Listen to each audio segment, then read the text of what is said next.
And it is so intelligent of you what you are doing.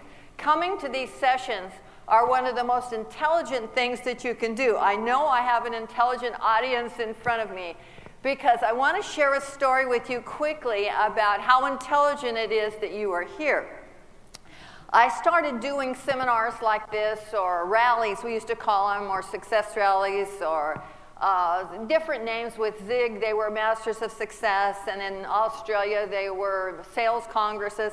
But anyway, I started being asked to go to Australia to speak. And every time I would go to Australia, there would be a certain woman in my audience. She was about 30 years old at the time. And she would come every time. And every time I was there, she was there. And she'd be sitting right in the front row or really close. And she always made it a point to meet the speakers and try to get to know them as much as possible. And she had just started a little typing school. And she went out and rented. She'd been fired from her job. She'd been with an attorney, and she got back late one day from lunch, and he fired her. So she thought, well, I'll show you. So she went across the street and rented a little space, and she thought, I'll start this typing school. So at that time, she had a little typing school. And she kept coming to seminars, and I went about 9 times to Australia. I know Australia quite well now. Well, anyway, I know airports and hotels and speaking rooms. I don't know. I've been there 9 times, and I've never seen the Great Barrier Reef. Can you believe that? Oh, gosh. But anyway, so she kept coming, and she'd buy our products, and she'd listen to those products. And she was a risk taker. And one day she thought, well, you know what? The building across the street, she's from Brisbane, Australia. The building across the street has a whole floor that's empty. Now, she was just in one little room that had pipes up at the top and so forth. And she said, maybe I could grow my school. And by listening to motivational speakers and speakers that you've been listening to, she kept getting more and more courageous. Maybe I could grow my school. So she went across the street, and she went from $2,000 a month rent to $50,000. That's what a risk taker she was. I guess she felt, what the heck, if I can't make it, I can't make it. And guess who she kicked out of his office? The lawyer. Because she now had the whole floor. Well, she continued to come, and she continued to do everything that we taught her. Everything I ever taught her, she did it. And I want to tell you now about this. If you've ever been to Brisbane, you've seen the name Russo on buildings, everything. She names everything after herself. Her name is Serena Russo. And I want somebody to guess how much money she's making right now a year. Somebody throw a figure.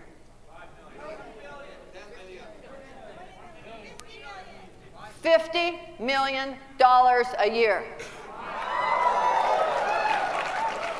And that was 2 years ago. I haven't seen her in a couple of years. I saw her a few years ago. And that's when she told me, she said, I'm now bringing in $50 million a year. She has this huge training. Well, it's like a college. She's actually going to be accredited. She's going to own her own university, and she's the single owner. Nobody else, just her. So she has penthouses, and she owns 3 high-rise buildings, the last I heard, down in Brisbane. And you'll see if you go, you'll see her name there. And that's what can happen when you come to things like this, when you come to people that teach you what they know. And the main thing is that you apply it. You can't just sit and learn it. You've got to be able to go back and apply it. And that's the value, of course, of the extended learning in the videos or whatever, the CDs, whatever you're buying, because it reinforces it, and that's what she did.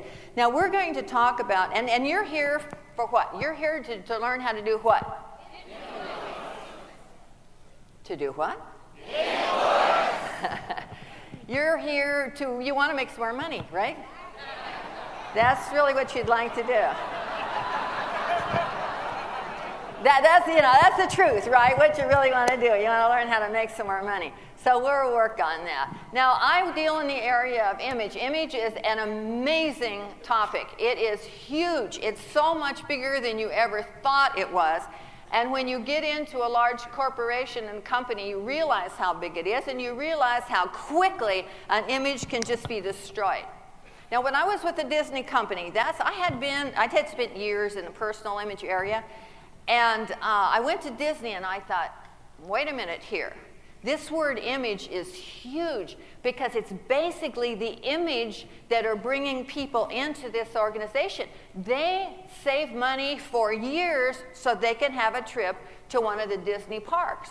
What is it? What did Walt Disney know that other people don't know about developing an image around their business? Because when Walt Disney built Disneyland, he was flat broke. The day that that park opened, he had to choose between water in the restrooms or drinking fountains. And he was accused of trying to sell Cokes because the drinking fountains he couldn't turn on. He couldn't afford to turn on these drinking fountains. He had to have the water for the restroom. I mean, he was flat broke. But he believed and he worked on all the areas of image. He didn't leave them out even though he was flat broke.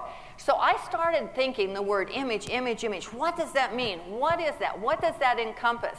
And so every time I saw a newspaper article, I would cut it out when it had the word image in it. And this one I just got day before yesterday about Walmart, having a little problem now. And this one about the company that just hooked up with Disney because they want to build on the Disney image. So if they hook up with Disney, that'll help them. But I kept thinking, what is this word? And when they'd use it in these like airline works to improve its image, Japan polishing its image. And every time I saw that, I thought, there's got to be something more here that they're talking about. They're certainly not talking about the way people dress or the way people look. And so the more I thought about it, it took me about 3 months to figure it out. What they were really talking about was reputation. They used the word image, but what they're really talking about is reputation. And the word respect comes from the word reputation. So it's really how much respect people have for that organization and what the reputation is. And they don't want the reputation to go down, but they use the word image. So I want you to really understand what that is. So when I use the word image, I want you to also think reputation. Now, I made a list for you because I always personalize each speech, and I thought you really want to know this topic and not just be entertained. So I want to give you all the aspects of image. So image is, and I'll give them to you quickly here. Image is your most valuable asset. Image is your most valuable asset. You may think it's your ground, you may think it's your building, you may think it's the automobiles that you have for your company. It is not. Because once your image goes, it is very hard to bring it back again. Sometimes once it's gone, it's gone. Just ask some of our political figures. Anyway, so image can be your most valuable asset. Image is also the great intangible. It's like quality and beauty. You know it when you see it. You know it when it's there. You recognize it. Image is also a conformance to standards, high standards set by discriminating people. High standards. Image is also a visual impression or a mental picture. You see how encompassing this all is? A lot more than you thought. Image is also a concept that you have of a person, a place, a thing, a city, a town, a product. We all have a concept, and that is the image. So every person in this room is projecting an image to the person sitting next to him.